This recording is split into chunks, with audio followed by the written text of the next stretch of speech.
आज फोटो सही देख लो, नहीं बाल काटने नहीं, कहीं पे भी फ्रेंड्स के यहाँ पे भी आजकल इन्होंने डाल दिया नहीं सब। चलिए, कल हमने पढ़ाया था अबाउट प्रेसिडेंट। एक्चुअली प्रेसिडेंट का जो टॉपिक है ना बहुत वास्ट है। हमें संसद के लिए राष्ट्रपति, लोकसभा, राज्यसभा के लिए 4 पीरियड है, फिर भी एक्स्ट्रा पीरियड है। हम चाहेंगे कि प्रेसिडेंट, लोकसभा, राज्यसभा मतलब इंडियन पार्लियामेंट्री सिस्टम आपको बहुत डीप आना चाहिए। मैक्सिमम क्वेश्चन इससे आते हैं। जब हम पढ़ाते हैं आपके लिए प्रेसिडेंट के बारे में, तो प्रेसिडेंट और पार्लियामेंट दोनों का बहुत क्लोज बॉन्ड है ना। जैसे अगर हम कहें कि अगर संसद हम कहते हैं पावरफुल है, कैबिनेट पावरफुल है यहाँ पर कि जो नियम बनाएगी उसे राष्ट्रपति को भी हटा सकती है, CJI chief justice of India को भी हटा सकती है। लेकिन राष्ट्रपति के पास पावर है कि वो लोकसभा को भंग भी कर सकता है, चुनाव दोबारा कर सकता है, जैसा कि 1977 में हुआ भी। जे आज भी लोग कोट करते हैं कि इमरजेंसी लगा दी थी इंदिरा गांधी ने, क्योंकि सत्ता उनकी थी, इमरजेंसी लगा दी। इमरजेंसी में और राष्ट्रपति तो सब हर एक सत्ताधारी पार्टी अपने ही चुनती है। अगर सत्ताधारी पार्टी नहीं चुनती तो आज 18 तारीख को जो इलेक्शन है हमारे यहाँ पर, उसमें मुर्मू है, यश कौन है, यशवंत सिन्हा, उनमें क्यों कंपटीशन होता। इसी के लिए हमने कल बताया था कि एक MLA का वोट कितना होता है उसका फार्मूला बताया था, एक MP का वोट कितना होता है उसका फार्मूला बताया। लेकिन एक और चीज़ है नई, वो है कि इन वोटों को काउंट कैसे करते हैं। तो हमारा अगला टॉपिक, अगला हेडिंग है कि वोटिंग मेथड और काउंटिंग मेथड, दोनों लोग समझ जाएंगे क्या है वोटिंग मेथड और काउंटिंग मेथड। इसी पे बात करेंगे आज हम। इसके अलावा आगे कवर करेंगे जो पावर्स हैं, 2 तरह की पावर है, जनरल पावर्स हैं प्रेसिडेंट की, एक है इमरजेंसी पावर्स है। और जनरल में भी कौन कौन सी है, लेजिस्लेटिव पावर्स है, एडमिनिस्ट्रेटिव पावर्स है, एग्जीक्यूटिव पावर्स है, उनके बारे में सब मैक्सिमम चीज़ें हम कवर करेंगे आज। Let us start the voting method and counting method. Voting method and counting method.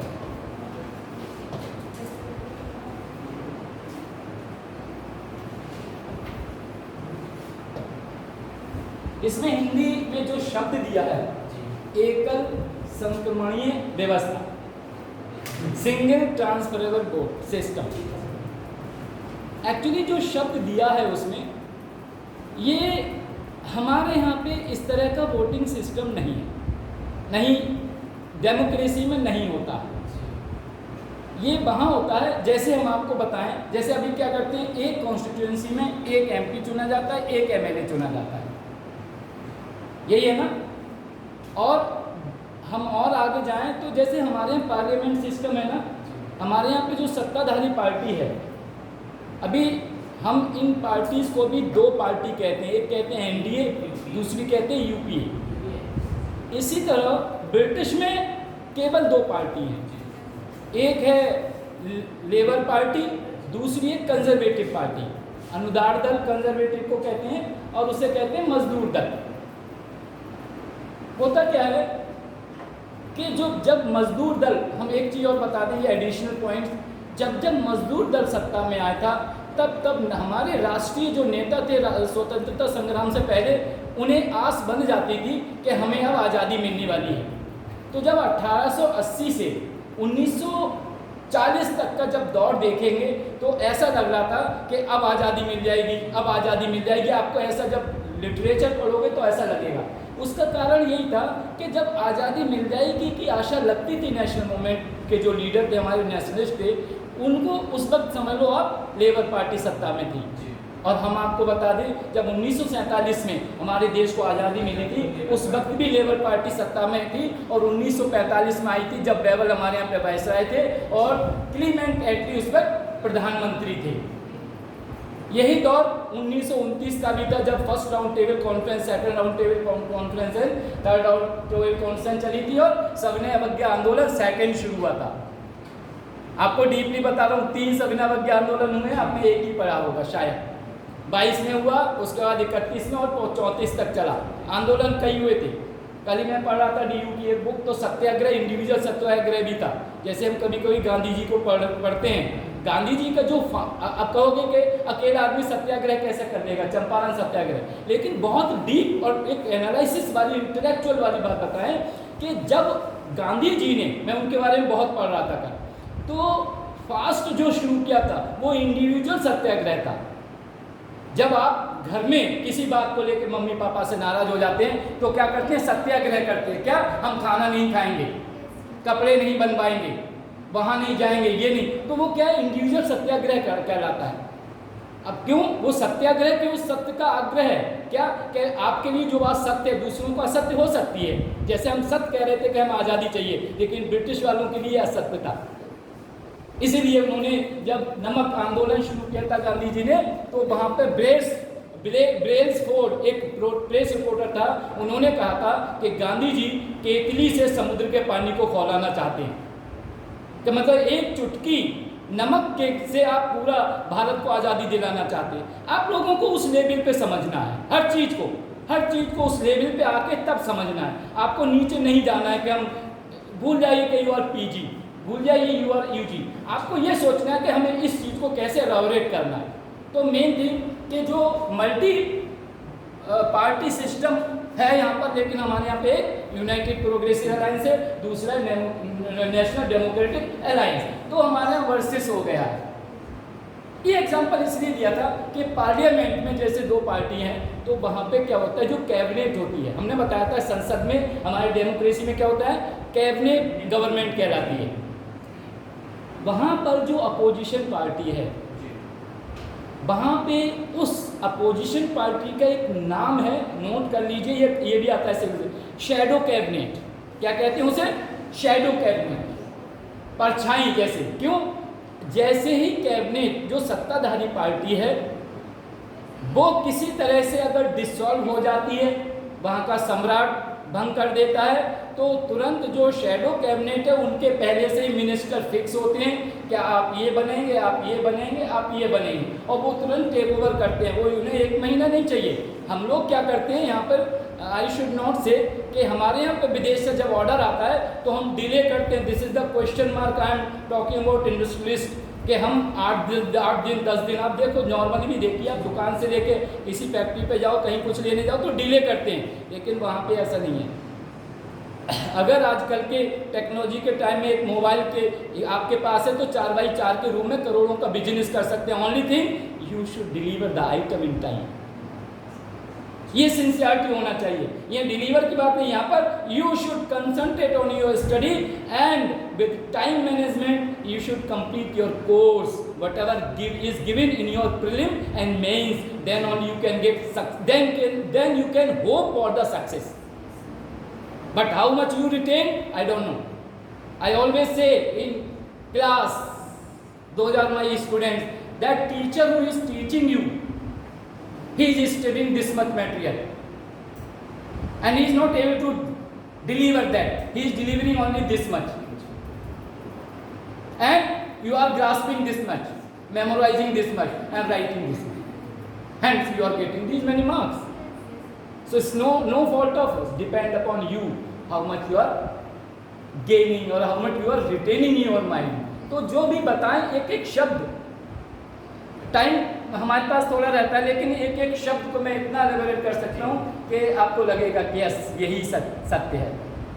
तो यहाँ पे आता है बात कि वोटिंग तो दे दी, तो जहाँ पर इस तरह का सिस्टम है शैडो कैबिनेट की तरह, तो जो हमारे राष्ट्रपति का वोटिंग मेथड है वो उन कॉन्स्टिट्यूंसीज के लिए है जहाँ पर मल्टी मेंबर कॉन्स्टिट्यूंसी होती है। जैसे कहीं एक एमएलए नहीं चुनेंगे हम तो 2 एमएलए चुनेंगे। 403 की जगह हम कह रहे हैं 806 होना चाहिए मेंबर।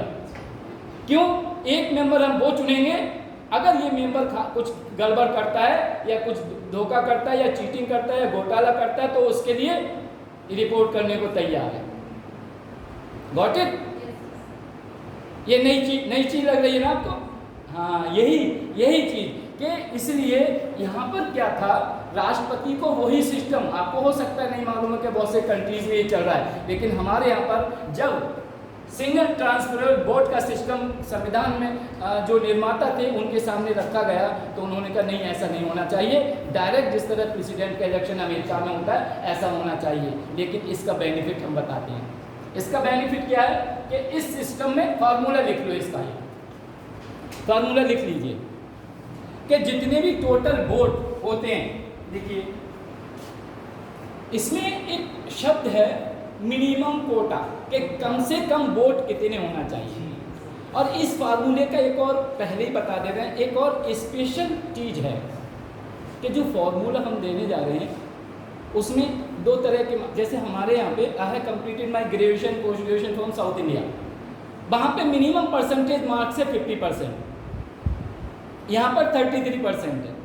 यहाँ पे क्या मार्जिन 1/3, लेकिन वहाँ है 50%। In the same way president के इलेक्शन में यहाँ पर मिनिमम 50% वोट परसेंटेज होना चाहिए, तभी प्रेसिडेंट बन सकता है। और उसके लिए ये मेथड बहुत अच्छा मेथड है।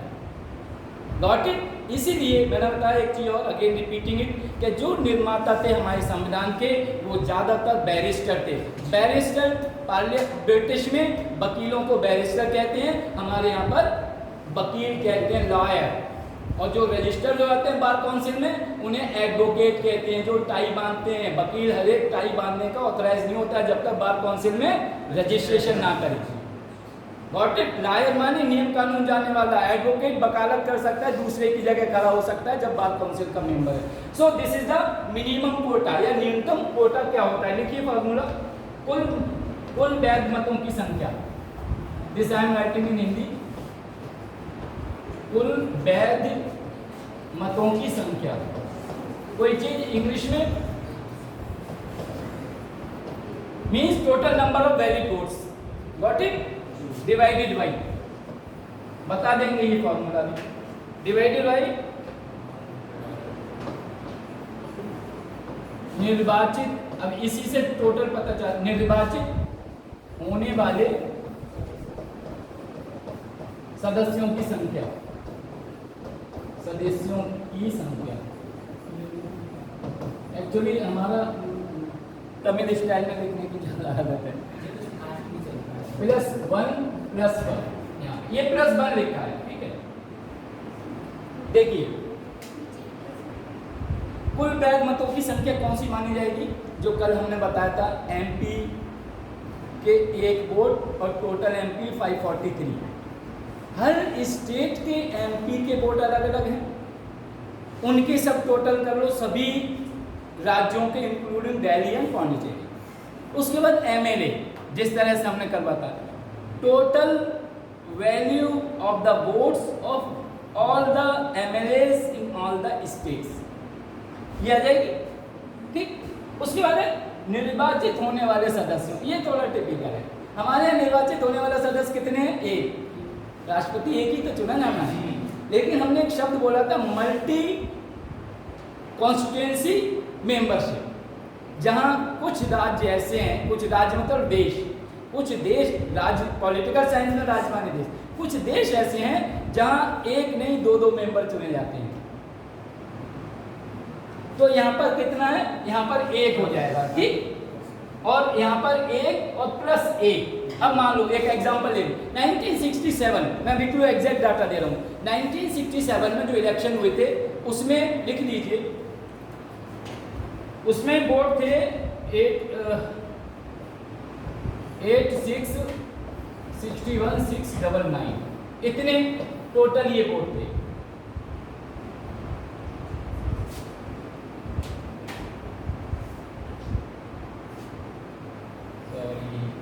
ये नहीं है, 861699 थे, ठीक। और हमारे पास कैंडिडेट कितने चुनना है, कैंडिडेट है +1 जोड़ दिया, तो हम यहाँ 2 हो गए, मतलब सीधा सीधा इसका आधा आ जाएगा, इसका आधा ही तो आएगा। कितने होगा लिख लीजिए, 430,851, 5 है ये इतना आएगा। सी इसका मतलब ये है, इतने वोट क्लियर नहीं हुआ होगा अभी आपको ना, हुआ क्लियर?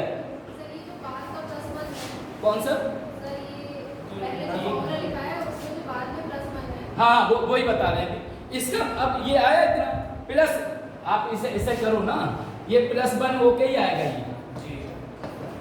ये ऐसे ही आएगा। सॉल्व करिए एग्जैक्ट, इसलिए मैं एग्जैक्ट डाटा लाया हूँ क्योंकि टाइम वेस्ट ना हुआ। और ये 1967 का पूरा फॉर्मूला आया हुआ है।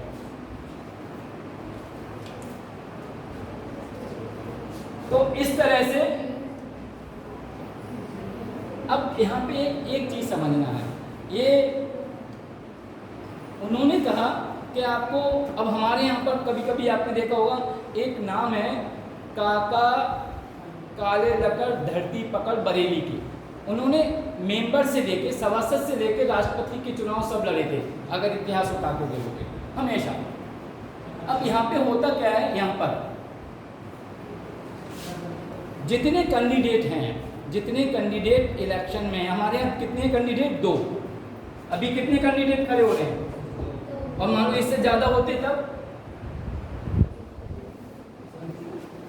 तो यहाँ पर जो नीचे वाली लाइन थी वहां पे ज्यादा बढ़ जाते, +3 या 4 हो जाते। अब इसमें होता क्या है, मान लो कैंडिडेट 4 हैं, 4 5 कितने मानोगे? 4। आपने कहा कैंडिडेट हैं 4,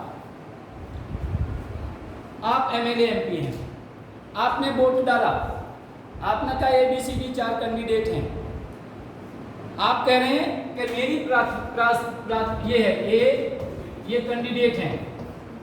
आपने कहा मेरी प्राथमिकता है कि मैं ए को राष्ट्रपति बनाऊं, आपने इसमें अपना मत दे दिया।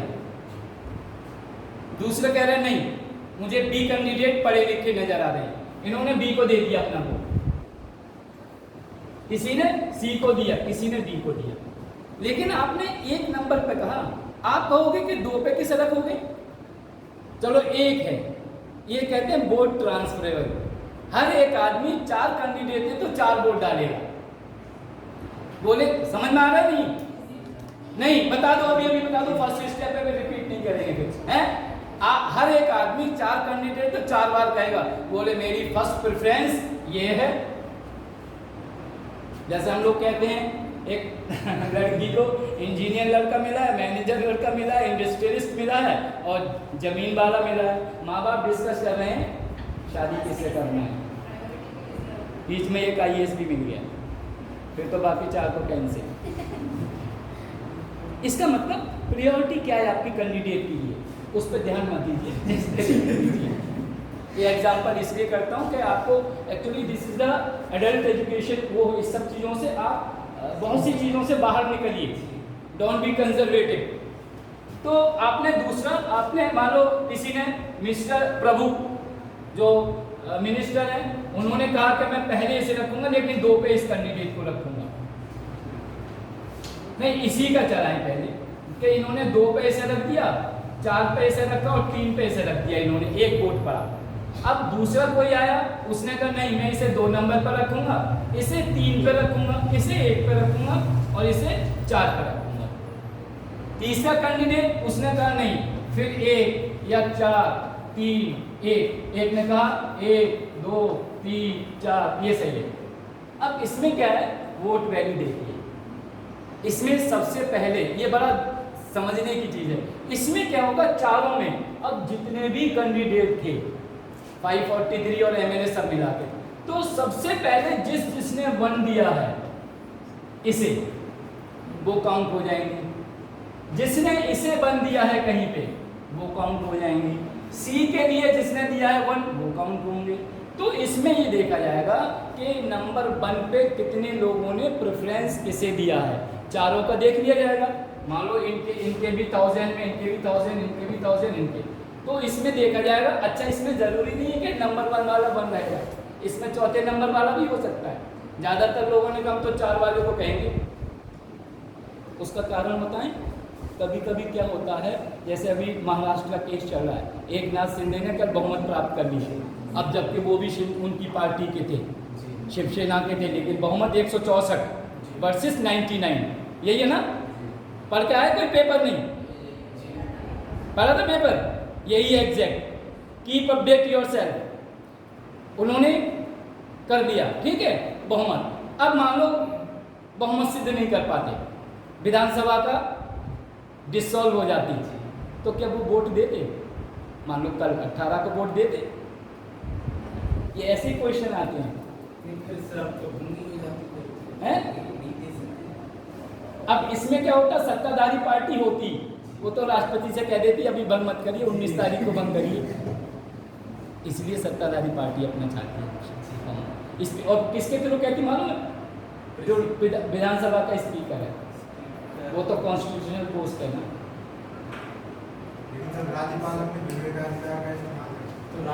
राज कैसे कैसे कैसे विधानसभा, जब तक देखिए राज्यपाल का कार्य ये है, जैसे प्राचार्य हैं, प्राचार्य के पास स्टूडेंट या असिस्टेंट प्रोफेसर शिकायत लेके जाएंगे तब देखेंगे, बीच में दखल नहीं करेंगे। राज्यसभा ये नहीं है कि राज्यसभा विधानसभा में जब चाहे राष्ट्रपति और चले जाए यहाँ पे क्या हो रहा है, not in that way, until unless you approach. जब तक आप अप्रोच नहीं करेंगे तब तक कुछ नहीं होगा। इसका वो एग्जाम्पल शायद मैंने दिया था, ट्रेन में एक सज्जन बैठे थे, बोले एक्सक्यूज मी क्या मैं पूछ सकता हूँ आपकी घड़ी में क्या टाइम हुआ है? बोले जी पूछिए। थोड़ी देर में कहते हैं आपने बताया नहीं। बोले आपने पूछा ही कहाँ? अब नहीं सही में, और आगे सुनिए, फिर उसने कहा कि एक्सक्यूज मी ऐसा बता दीजिए क्या टाइम हुआ है? बोले क्षमा करना मेरी घड़ी बंद है। बोले आपने पहले पूछा ही क्यों? मतलब वही बात। तो अगला स्टेप, सो राज्यपाल की पावर वही है, राष्ट्रपति की पावर वही है। जब आप विधेयक पास करेंगे, प्रस्ताव पास करेंगे, नियम ले जाएंगे तब तो करेंगे। ऐसा नहीं कहेंगे राष्ट्रपति हाँ केवल CJI chief justice of India स्वतः संज्ञान लेके, जैसे अभी हुआ है, केस ले सकता है बट नॉट राष्ट्रपति। राष्ट्रपति तब इसी तरह राज्यपाल की भी पावर है। तो ये जो समझ गए। इसके बाद कभी कभी क्या होता है, यहाँ पर वोट तो बराबर हुए ना, कभी कभी जो दूसरे या तीसरे या चौथे नंबर का भी कैंडिडेट प्रेसिडेंट बन जाता है, क्योंकि उसके वोट नंबर 1 से ज्यादा पहुंच जाते हैं। समझ में आया? इसीलिए इन ऑल द केसेस प्रेसिडेंट को 50% वोट मिलते ही हैं। इसलिए ये फॉर्मूला हमारे देश में राष्ट्रपति के चुनाव के लिए अपनाया गया। समझ में आ गया रीजन ये? क्योंकि बड़ा टिपिकल चीज है नहीं, और इसमें कोई डाउट हो तो पूछ लो ऑन द स्पॉट। देखा है कभी कभी तो 99% तक वोट मिल जाते हैं। हाँ अरे वो तो 100% मिलते हैं, किसी के पोजीशन नहीं है तो मेजॉरिटी के ऊपर डिपेंड करता है ना। ये डेमोक्रेसी में जितना खेल है सब मेजॉरिटी का है, बहुमत का है। इसमें कुछ संबंध, इससे संबंधित कुछ बातें हैं निर्वाचन से, वो नोट कर लीजिए। एक तो ये है, हमने कल भी बताया था, ये ऑफिशियल पॉइंट है लिखा हुआ कि सर्वोच्च न्यायालय के एक निर्णय हुआ था जिसमें कहा गया था इन हर हाल में बाय हुक एंड क्रुक राष्ट्रपति का चुनाव पहले वाले राष्ट्रपति के कार्यकाल समाप्त होने से पहले होना चाहिए।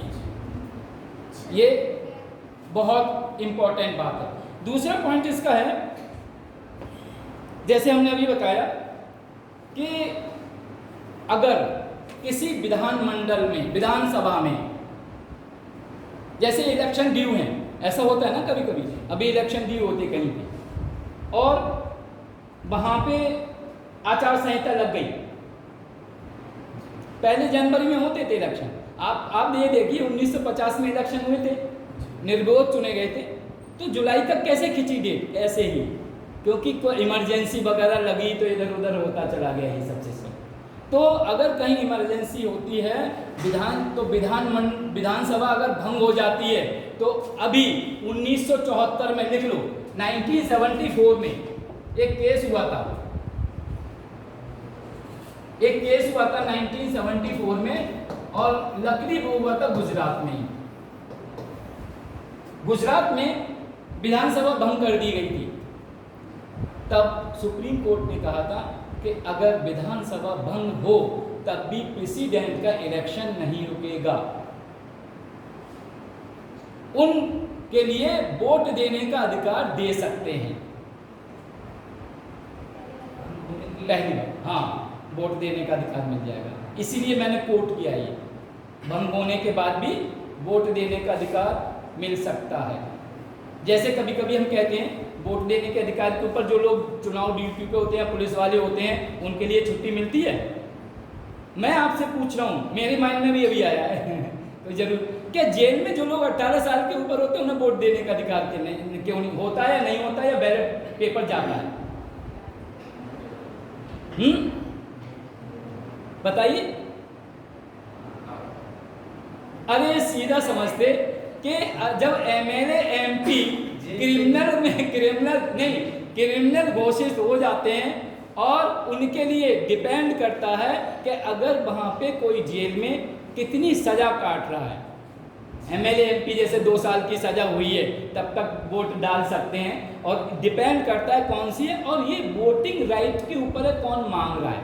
बहुत से लोगों को छुट्टी मिलती है, पिकनिक का डे समझ के वोट नहीं डालते। सो ये डिपेंड करता है उसके ऊपर। तो विधानसभा 1974 में गुजरात में भंग हुई थी, लेकिन उनको भी वोटिंग राइट मिला था और प्रेसिडेंट का इलेक्शन कैंसिल नहीं हुआ था। एक और एग्जांपल है इसी का। सर जेल से वोट तो डाल सकते हैं। हाँ बिल्कुल बिल्कुल बिल्कुल, ये सभी इसीलिए कोर्ट में राज्यसभा का इलेक्शन होता है, एमएलए वगैरह को बाहर सब आराम से, ये भी तो जब इलेक्शन लड़ सकते हैं तो फिर डाल तो सकते हैं। एक और चीज़ अभी नियम बना है जो हमने शायद आप लोगों को पिछले बैच में पढ़ाया था इलेक्शन कमीशन का, कि पहले क्या होता था, अगर किसी कॉन्स्टिट्यूंसी में किसी विधानसभा में कोई कैंडिडेट प्रत्याशी मर्डर हो जाता है, मार दिया जाता है, तो इलेक्शन हेल्ड हो जाता है, उसका इलेक्शन नहीं होगा उस पर, उस कॉन्स्टिट्यूंसी में।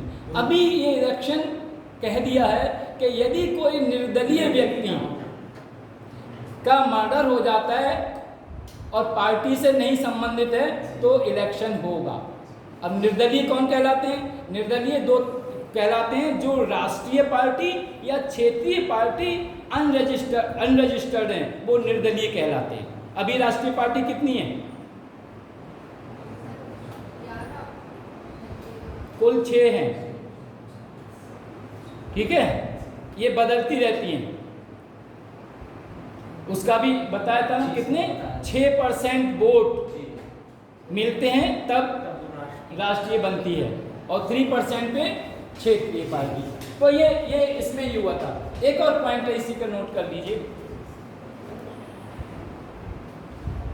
कि आपने एक चीज और सुना होगा कि भाई गए कोई भी राष्ट्रपति के लिए चुनाव नहीं दे सकता। पहले क्या था, 10-10 प्रस्तावक चाहिए थे, 10-10। अभी नियम निर्वाचन आयोग ने इसलिए कि जो नॉन सीरियस कैंडिडेट हैं प्रेसिडेंट पोस्ट के लिए, उन्हें अवॉइड करने के लिए 50-50 प्रस्तावक देने के लिए कहा है।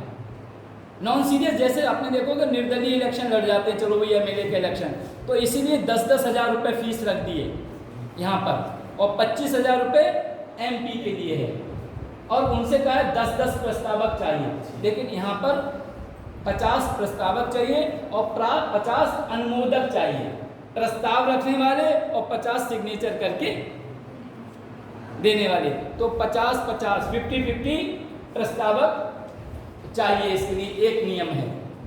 अभी मान लो आप लड़ोगे तो आपको कम से कम 50 एमएलए 50 एमपी आपके साथ होना चाहिए, तभी तो लड़ सकते हो। इसीलिए सीरियस कैंडिडेट हो गए तो आप अरेंज करोगे, डोंट थिंक खरीद फरोख्त करोगे, अरेंज का मतलब अगला एक पॉइंट है इसमें कि पहले, हाँ, यही जमानत राशि इसकी बढ़ा दी गई है, अभी 1 लाख रुपए कर दिए। पहले तो 50,000 थी, 25,000 एमपी के लिए, 10,000 एमएलए के लिए। ये बदलती रहती है, कोई प्रॉब्लम नहीं है।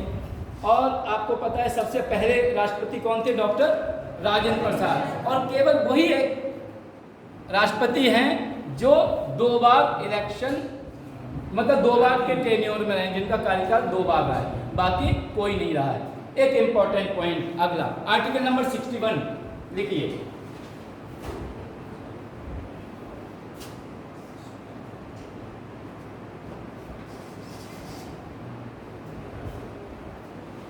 ये बड़ा इंपॉर्टेंट है। आर्टिकल 61 रिलेट करते हैं इम्पीचमेंट से, महाभियोग। पढ़ के आए आपको? पढ़ा नहीं, कुछ पढ़ा है? क्या है महाभियोग के लिए? आर्टिकल नंबर 61 के लिए एक नियम है कि एक तो यह है कि हमारे यहाँ 2 सदन है, एक राज्यसभा और लोकसभा।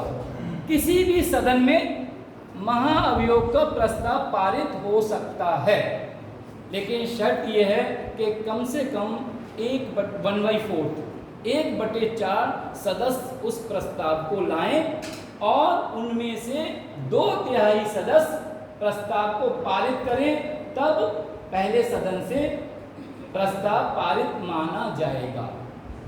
Got it? एक सदन से हुआ, दूसरे सदन में जाने के लिए उसके पास 2 ऑप्शन होते हैं। एक तो ये, ध्यान से सुनिए, इन सब चीज़ों को रिपीट नहीं होती है, कि एक तो स्वयं अपनी कमेटी गठित करके जांच करवा सकता है कि महाअभियोग सही में सही प्रस्ताव के रूप में लाया गया है या नहीं। दूसरा सदन किसी बाहरी कमेटी को नियुक्त करके ये मांग कर सकता, ये ऑर्डर कर सकता है, ऑर्डिनेंस पास कर सकता है कि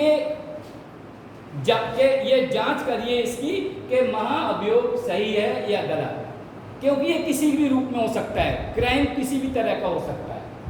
इट्स नॉट मतलब मनी से संबंधित हो सकता है, सेक्सुअल हरासमेंट से संबंधित होता है, ब्राइब के से संबंधित हो सकता है, किसी दूसरी मल प्रैक्टिस जिसे कहते हैं उससे संबंधित हो सकता है। तो उसकी जांच करना जरूरी है। हमारे यहाँ पर भी अगर कोई केस हो जाता है तो स्पेशल इन्वेस्टिगेशन टीम SIT गठित होती नहीं होती है।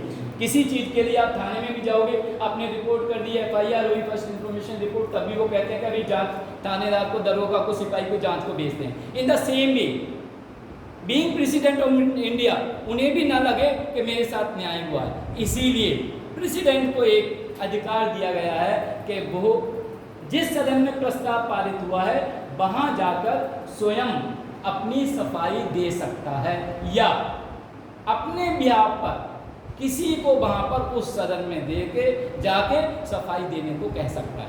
जैसे क्या होता है, आप लोग कोर्ट कचहरी जाते हैं तो आपकी वकालत कौन करता है? वकील। क्योंकि संवैधानिक शब्द, कोर्ट के शब्द, इंडियन पेनल कोड के शब्द केवल वकील अच्छी तरह से बता सकता है, आप लोग नहीं। और अगर आप LLB हैं भी तब भी नहीं, अगर आप बार काउंसिल के मेंबर नहीं है। वो रिपीट करते रहते हैं। Got it? आर्टिकल 61 में महाभियोग किस तरह से होता है?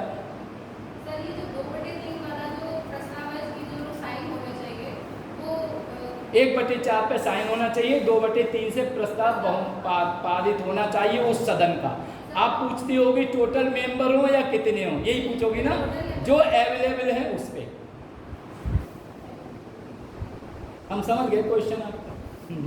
अगर देखिए, अगर कोई स्पेशल चीज होती है हम कुछ बता देते हैं उसमें, नहीं तो नॉर्मल। समझ में आया? नहीं तो नॉर्मल है। अगला पॉइंट देखिए,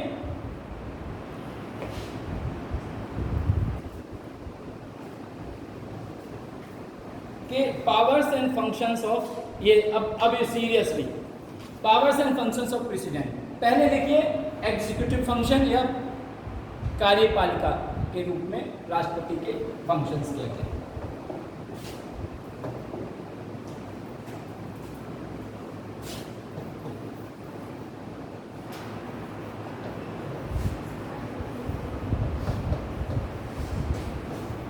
पावर्स ऑफ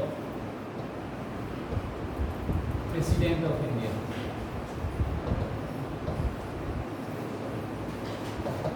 ये जब हम लिखते हैं ना इतनी देर में, अब थोड़ा सोच लिया करो क्या क्या हो रहा है। ये टाइम मिलता है लिखने का, मतलब टाइम मिलता है। जैसे आप कभी कभी किसी ने पूछा इतने कितने, बोले कितने पूछ रहे हो, इतने में कैलकुलेट करके बता देता है इतने हुए। होता है ना ऐसा, दोबारा पूछने का मतलब इतना टाइम बहुत मिल गया। अभी दिल्ली में थे, कुछ आइटम शॉपिंग कर रहे थे, तो वो हिसाब जोड़ रहा था परसों, अभी 2 दिन पहले। तो उससे पहले मैंने जोड़ के बता दिया और सीधा बोलता है, पता क्या सर आप टीचर हैं क्या?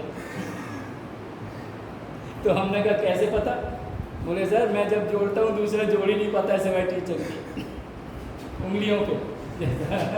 मतलब ये देखिए उसकी प्रेजेंस ऑफ माइंड, जबकि फर्स्ट डे गए, फर्स्ट टाइम गए थे। तो ये होता है कि आप कहीं कभी कभी, लेकिन वहाँ मत कहना इंटरव्यू में ये कह दो ना कि मैं सोच लूँगा, excuse me, pardon me, sorry sir I could not understand, ये मत कहना, ये माइनस पॉइंट हो जाएगा। समझ में आ रहा है? कभी कभी हम कहते हैं ना समझ में नहीं आया, इतनी देर में सोचो कैलकुलेट। वो मैं कहता हूँ हमेशा क्लास में चालाक बनिए, चतुर मत बनिए। Be clever not cunning. चालाक हो ना, सही है, लेकिन मैं चतुराई को कभी पसंद नहीं करता हूँ।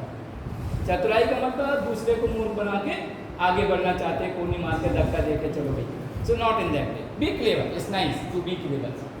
इसमें है पहला एग्जीक्यूटिव पावर्स इसकी आती है आर्टिकल 53 आर्टिकल 53(1) अनुच्छेद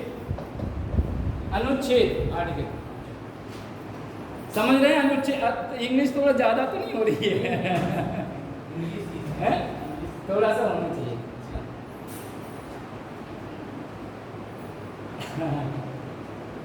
लिख लीजिए इसे, एक बहुत अच्छा पॉइंट है।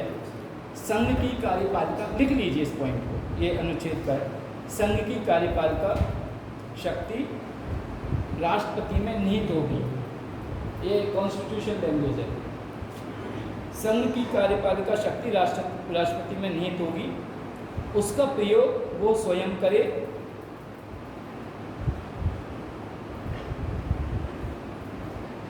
या बता दें, चलो बता दे रहे हैं। देखिए, एग्जीक्यूटिव पावर कहलाता है कि एग्जीक्यूटिव ऑफिसर्स रैंक की जगह एग्जीक्यूटिव है, इस तरह से एग्जीक्यूटिव डायरेक्टर कि कोई भी उसकी एग्जीक्यूटिव पावर ये है कि कोई भी कार्यपालिका मतलब कार्य को करवाने वाला, वो कोई भी स्वयं कर सकता है या उसके अधीनस्थ सबऑर्डिनेट अपने किसी सबऑर्डिनेट के अधीनस्थ के थ्रू करवा सकता है। उसके सबऑर्डिनेट कौन है? राज्यपाल। Election commission of India election करवाता है, राज्यपाल हर स्टेट को देखता है। कंट्रोल स्टेट पे हो गया, इलेक्शन पे कंट्रोल हो गया। यूजीसी के चेयरमैन है, यूपीएससी के आपके चेयरमैन है, एजीआई है, ऑडिटर जनरल ऑफ इंडिया है, सीएजी है, कंट्रोलर है, एडिटर ऑडिटर जनरल। और बताइए, सब हमें बता रहे हैं, दो आप भी बताइए। वेस्ट लेफ्ट या जो भी गवर्नमेंट उसके चेयरमैन है। गवर्नमेंट मतलब not public sector, not semi government, केवल गवर्नमेंट। ये उसकी एग्जीक्यूटिव पावर है कि on behalf of him people are working. एक और चीज बताएं, एक शब्द होता है गजट, गजटेड ऑफिसर। क्या होता है? होता है ना, गजटेड ऑफिसर से अटेस्ट करा के लाइए सर्टिफिकेट, सुना है ना? हाँ, मालूम है? नहीं बताते हैं। पहले जिसकी 4800 बेसिक होती थी, ग्रुप बी सर्विसेज, जैसे आप आईएएस का एग्जाम दोगे, इसमें 37 कैटेगरी हैं। उसमें दो, कुछ है ग्रुप ए सर्विसेज, कुछ है ग्रुप बी सर्विसेज। तो जो ग्रुप बी सर्विसेज है वो गजटेड रैंक की हैं। क्या है? गजटेड। और गजट क्या होता है कि जो post officially president of India से अनुमोदित होकर पब्लिश होती है कि इतनी पोस्ट की ज़रूरत है, उन्हें गजटेड पोस्ट कहते हैं। एक गजट निकलता है हर वर्ष इंडिया का। आपने देखा होगा अभी कुछ दिन पहले जितनी भी पूरे साल की वैकेंसी थी वो निकली थी यूपीएससी की। देखा होगा, मैंने शायद अपने यहाँ कॉलेज ग्रुप पे डाला था। यूपीएससी की जितनी, चाहे एनडीए की हो, सीडीएस की हो या यूपीएससी की हो, जितनी सबऑर्डिनेट एग्रीकल्चर से सेलेक्ट, तो वो जब पोस्ट निकलती है तो गजट निकलता है राष्ट्रपति के द्वारा। तो ये जो जितनी गजटेड पोस्ट हैं वो राष्ट्रपति के द्वारा निकलती हैं। तो जितने भी अधीनस्थ हैं, जैसे आप हैं सिविल सर्विसेज में से क्वालिफाइड होंगे तो आपका तीसरा नंबर है, इंडिया में तीसरा नंबर है। कैसे? पहले प्रेसिडेंट, राज्यपाल, फिर डीएम, डिस्ट्रिक्ट में अल्टीमेट अथॉरिटी, तो थर्ड पोजीशन पे हैं आप। कैसे? अगर कोई बात आती है और you are representative of central government, governor is representative of central government, तो थर्ड पोजीशन पे हैं। अगर प्रेसिडेंट आपको लगता है कहीं खतरा है प्रधानमंत्री या प्रेसिडेंट को, तो आप LIU लोकल इंटेलिजेंस रिपोर्ट के अनुसार आप कह सकते हैं कि this is the not suitable time to come, मना कर सकते हैं सिक्योरिटी रीजन से। लेकिन एक प्रॉब्लम ये आएगी, दिस विल बी योर अनफेलियर। कि आप सिक्योरिटी, आप एक प्रेसिडेंट को मना करें, इसका मतलब यू आर अनफिट, आपको कहीं सचिव बना के भेज दिया जाएगा मंडी के। सेंट्रल की इन्वेस्टिगेशन करा सकते हैं वो तो कराते ही हैं, वो तो आपको बताएंगे भी नहीं, वो तो आपको बताएंगे नहीं, डीएम को नहीं बताएंगे, वो तो बताएंगे नहीं। अब वो ऐसी चीज़ें हैं, बहुत एग्जाम्पल हैं ऐसे, वो तो बट ये सब वीडियो को बताना इज नॉट एडवाइजेबल। तो ये इनके थ्रू। दूसरा है ये कि अगर दूसरा एग्जीक्यूटिव का पहला पॉइंट समझ गया पूरा ब्रॉड वे में। सेकंड है कि अगर कोई सत्ताधारी पार्टी है, जैसे चुनाव होता है एमपी का, और वो आपस में जो सत्ताधारी पार्टी है उनमें फ्रिक्शन ये होता है कि मैं नेता बनूंगा, जैसा भी विधानसभा में हुआ एकनाथ शिंदे और उद्धव ठाकरे के बीच कि मैं असली शिवसेना का हूँ। इसी तरह जनता दल का हुआ था, मैं असली जनता दल हूँ। उसके बाद शरद यादव को नीतीश कुमार के बीच में जब ये कहा गया था उन्होंने कहा मैं जनता दल यूनाइटेड बना देता हूँ। ऐसे टाइम पे क्या होगा कि बहुमत दल का नेता कौन होना चाहिए प्रेसिडेंट डिसाइड कर सकता है।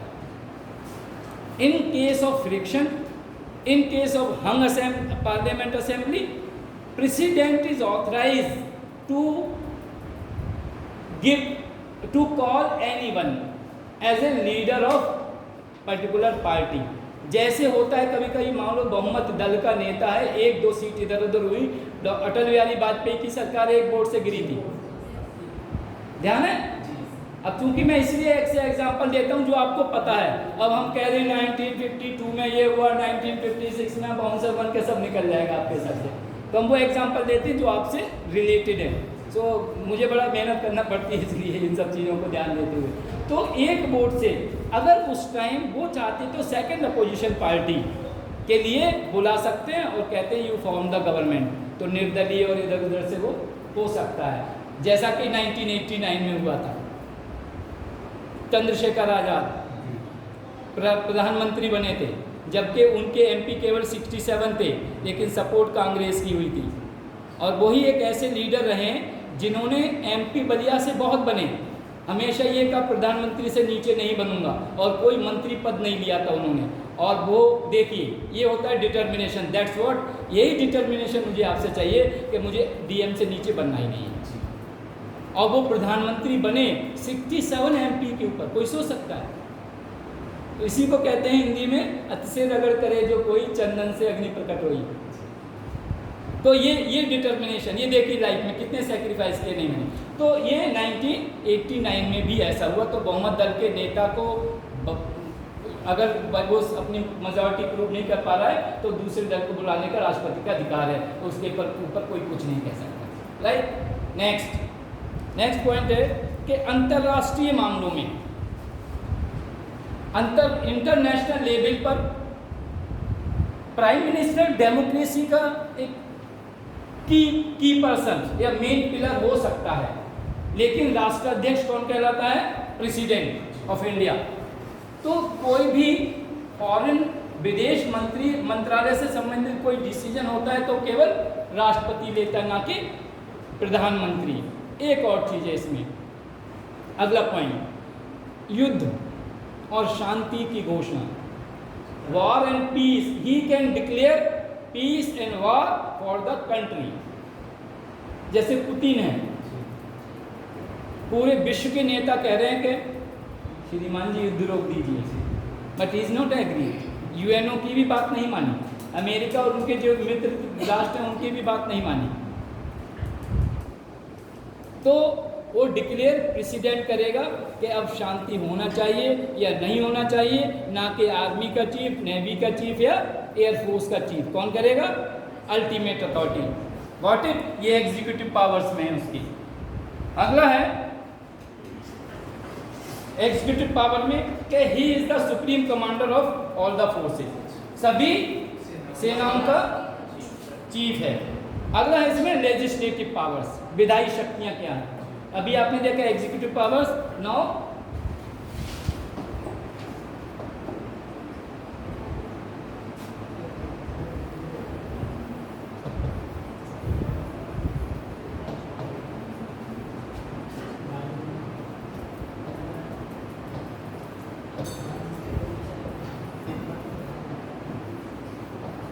विधायी शक्तियां।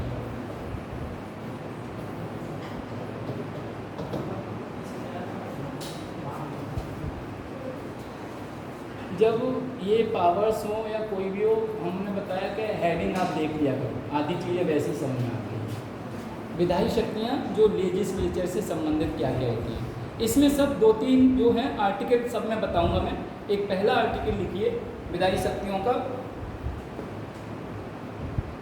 आर्टिकल 85।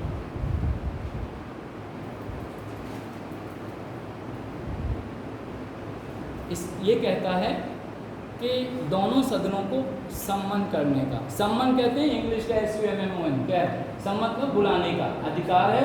और यह कहता है कि लोकसभा को डिसॉल्व यानी विघटन करने का भी अधिकार है। यह आर्टिकल 85 कहता है। ये विधायी शक्तियाँ हैं। आर्टिकल 85 प्रेसिडेंट को पावर देता है कि वह लोकसभा को विघटन भी कर सकता है और दोनों सदनों में से किसी को सम्मन कर सकता है। सम्मन मीन्स बुलावा। ठीक। Next article 108।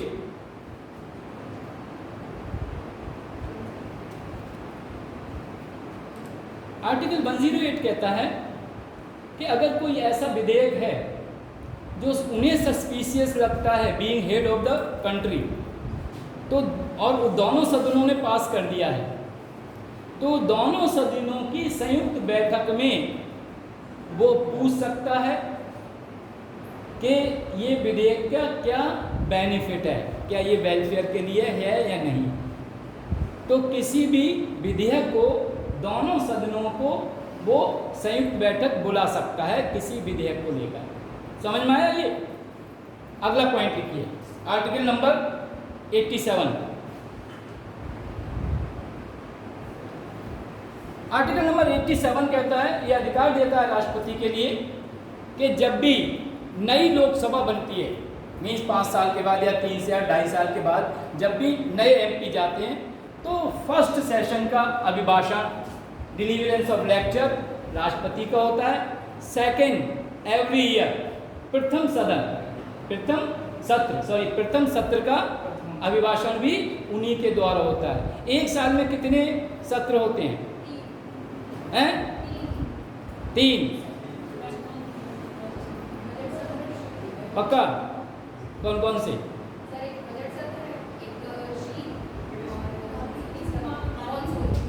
अच्छा, और ये बताइए कि इन सत्रों में क्या गैप की कोई सीमा है? इतना गैप? हाँ, विदिन मीन्स बाई एनुअल तो होना ही चाहिए। एक दिन में नहीं होता तो इतना दिन, तो by annual minimum 6 months. Article 86।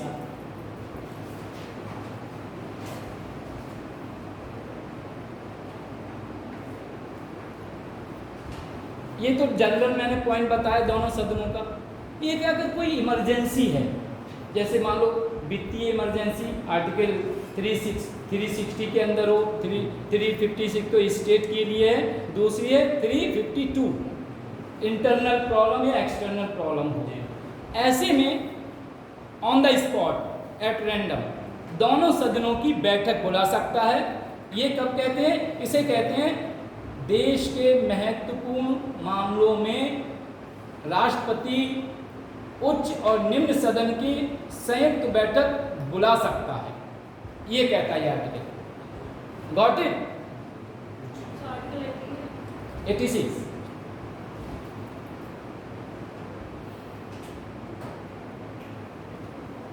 Very important article is coming now, article 80, जो कि हमने बताया था आयरलैंड से 12 नॉमिनेटेड सदस्य हमने कहाँ से दिए? Source of constitution Ireland, Irish, उसे आयरिश भी बोलते हैं, आयरिश के संविधान से दिए। तो आर्टिकल 80 कहता है कि राष्ट्रपति विभिन्न क्षेत्रों के विशेषज्ञों को के 12 सदस्यों को राज्यसभा में मनोनीत कर सकता है। Article 80। Are you getting? Clear हो रहा है नहीं? ठीक। नेक्स्ट पॉइंट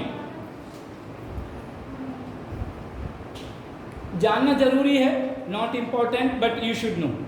आर्टिकल 331 के अनुसार राष्ट्रपति को 2 एंग्लो इंडियन नॉमिनेट करने के हाँ, इसीलिए मैंने कहा जानना जरूरी है, आगे सुनता दीजिए। आगे पूरा सेंटेंस तो होने दीजिए। मनोनीत करने का अधिकार है, जो कि 2019 के विधेयक के अनुसार अब कैंसिल हो चुका है। इसीलिए मैंने कहा जानना जरूरी है। मान लो ये आ जाता है आपके लिए कि एंग्लो इंडियन का जो राष्ट्रपति के उसमें थे कौन कौन से आर्टिकल थे, मैच करने को आ जाए, तो आपको थोड़ा सा ये पता होना चाहिए ना। जैसे आपको कहते हैं राइट टू प्रॉपर्टी खत्म हो गया, कौन सा आर्टिकल था? 31। तो ये पता होना चाहिए ना, वाई इट वॉज रिपील्ड, निरस्त क्यों कर दिया गया, दैट्स वाई। अगला है आर्टिकल 111।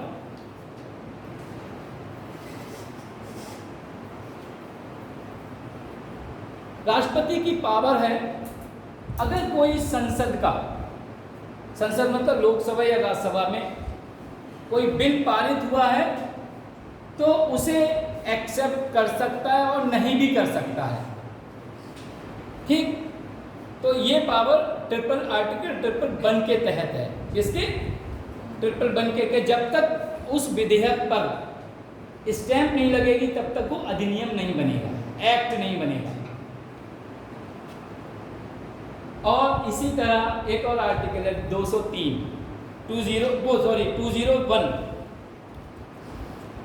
ये राष्ट्रपति की पावर क्या कहती है कि राज्यपाल, अगर किसी विधानसभा या विधानमंडल में कोई विधेयक पारित होता है तो राज्यपाल राष्ट्रपति की अनुमति के लिए उस विधेयक को रोक सकता है, और राष्ट्रपति के पास जब जाएगा तो वो अनुमति दे भी सकता है और नहीं भी दे सकता। किसने अमर उजाला पढ़ा था आज? इसी से संबंधित है, बहुत इंपॉर्टेंट पॉइंट। आप लोग पेपर क्यों नहीं पढ़ते? आप चाहते हो पढ़ाना बंद कर दें? धमका रहे हैं सीधे, and it is very easy to me. और इतना इम्पोर्टेंट पॉइंट था आज, मैं 2-3 दिन से एक साहब पूछ भी रहे थे, 15 थे, वो आए नहीं हैं यहाँ पर, रास्ते में उस दिन पूछ रहे थे। मैंने कहा था कि 1991 में रशिया अलग हुआ था, 13 कंट्री थे। आई डोंट हेजिटेट टू से इट हैज़ कम इन अमर उजाला कि आज तमिलनाडु के एक MP ने अपने तमिलनाडु को अलग राज्य की मांग की है। जी सर, वो मिनिस्टर और प्राइम मिनिस्टर को धमकाया है कि वो अलग कर जी। आप तो बोल सकते हैं। It is very serious issue. अगर आपने पिछले मेरे लेक्चर देखे होंगे संजय, तो मैंने ये सब बातें बताई भी थी आपको बहुत सीरियसली। जी sir, I have not come to teach you, I have come to make you understand what is constitution. मैं पढ़ाने नहीं आता हूँ, सच में मैं आपको ये जानवाना चाहता हूँ कि है क्या संविधान। इसलिए छोटी छोटी चीज़ें हैं, लेकिन दुख है कि मुझे जितने टाइम दिया गया उसमें फिनिश करना है, कोशिश करता हूँ। तो बीइंग्स, अब जैसे ये इशू है, 1 साल का आप इशू जब तक ये करंट नहीं पढ़ोगे, बहुत से क्वेश्चन इसी साल से आएंगे आपको। बहुत सी चीज़ें, ये मान लो ये स्टेटमेंट कल हो सकता है इंडिया टुडे वाला पूरा एक टेक्स्ट के रूप में दे दे, and it has become your descriptive questions. कल को तमिलनाडु ने कहा, फिर कर्नाटक कहेगा, वो हिंदी चल जाएगा, और बहुत सी चीज़ें कल को उड़ीसा के बारे में तो इतना जानते ही नहीं जितना साउथ के बारे में जानते हैं हम लोग, बाकी ज़्यादा न्यूज़ नहीं आती है। छत्तीसगढ़ की नक्सलाइट के बारे में वजह से आती है। I don't want to waste your time, लेकिन हर स्टेट की अपनी अपनी कुछ प्रॉब्लम्स हैं जिसकी वजह से वो लाइमलाइट में आते रहते हैं। अदरवाइज बहुत सी स्टेट को तो आप जानते नहीं क्या हो रहा है, क्या चल रहा है। ईस्टर्न सेक्टर में you are not aware what is going on there. लेकिन ये जो हुआ है, I had been there for 8 years in Tamil Nadu. PC Alexander जो थे, जो he was governor of Maharashtra and I got degree from there. On that time he was the adviser to prime minister Indira Gandhi, बहुत talented. C Rangarajan के साथ जो RBI के governor है। तो ये सब इशू जो हो रहे हैं डेवलप, ऐसी सिचुएशन देखिए आपके उनके माइंड में आई कैसे, एक MP मेंबर ऑफ पार्लियामेंट के माइंड में ये बात कैसे आई, and that is also he has told in front of chief minister and all the minister in एक बंद कमरे में नहीं बताया, कहा है। अब पढ़िए उस पेपर को, और द हिंदू पेपर में हो सकता है डिटेल में हो, क्योंकि वो साउथ का ही पेपर है। तो ये सब कुछ प्रॉब्लम्स हैं, serious issues will discuss one day when course will be finished. आगे आर्टिकल 123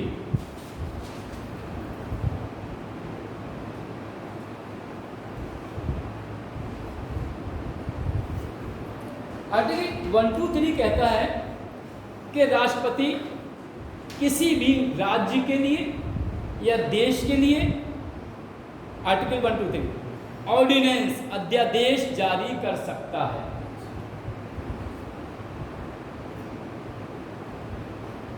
कोई भी अध्यादेश जारी कर सकता है। ये अब आपको समझा दे रहे हैं, इनकी हम पूरी आपको डिटेल क्या हार्ड कॉपी भी दे देंगे हमारी अपनी बुक की वो आप हमने बताया ना, ये पढ़ लीजिए। I have written in details both the books. 456 page है कॉन्स्टिट्यूशन ऑफ इंडिया के, और एक इंडियन है उसमें 66 टेबल्स हैं। सभी आपको ऑन द स्पॉट पता चल जाएगी। So need not to worry. लेकिन बस एक दिन आप ये बता दीजिए कि ऑप्शनल का किस दिन वो रखनी है। मुझे यही चिंता है आपकी कि ऑप्शनल अभी से आप सेलेक्ट कर लीजिए, नहीं तो बहुत मुश्किल हो जाएगा। ये हमारी रेपुटेशन की भी बात है कि अगर आप कहीं पर क्वेश्चन मार्क लगा तो। बात खाली पॉलिटिकल साइंस की नहीं है, पॉलिटिकल साइंस की उसकी सिलेबस की नहीं है। आपको जब चाहेंगे तब 8 दिन के लिए आई विल बी फ्री और कह देंगे चलो तैयारी करो। बहुत नोट्स रखे हैं, बहुत मटेरियल रखा हुआ है। डिसाइड किया है कुछ? नहीं, सैटरडे कल तो बीएड का एग्ज़ाम है। हमें तो डाउट ये हो रहा है अगले मंडे ट्यूसडे हम रहेंगे नहीं रहेंगे, क्योंकि छुट्टियों का बड़ी प्रॉब्लम हो रही है। क्या टाइम क्या हुआ? 3:43। चलिए, विधायी शक्तियाँ समझ में आ रही है। आर्टिकल ऐसा कोई एक नज़र डालो, अगर इसका कोई वो हो, कोई पॉइंट लिख रहे हैं ऐसे ही हैं? देखिए बैक बेंचर बैक बेंचर अच्छा, ये भी प्रॉब्लम है क्योंकि वो अच्छी तरह से इंग्लिश जानते हो, उन्होंने पता बैक बेंचर किसे कहते हैं।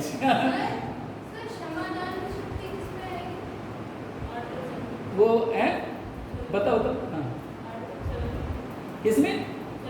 जब हम नहीं आर्टिकल नहीं पूछ रही हैं, किस पावर्स में आएगी, विधायी में आएगी और किसी में आएगी पूछ रहे हैं। जुडिशियल पावर्स आएगा, उसमें आएगा।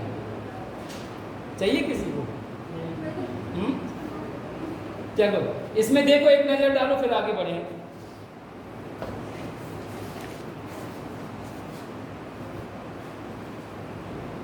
इसमें आपको पता है emergency powers president of India की क्या क्या रहती है? फाइनेंस। जी सर, अभी तक फाइनेंस क्लासेस हुआ, कभी इमरजेंसी लगा। आप बताओ सर, हमें तो लगा नहीं। पॉलिटिकल साइंस के किस किस सब्जेक्ट हैं? आपका केमिस्ट्री था, आपका इसे बंद करो जरा।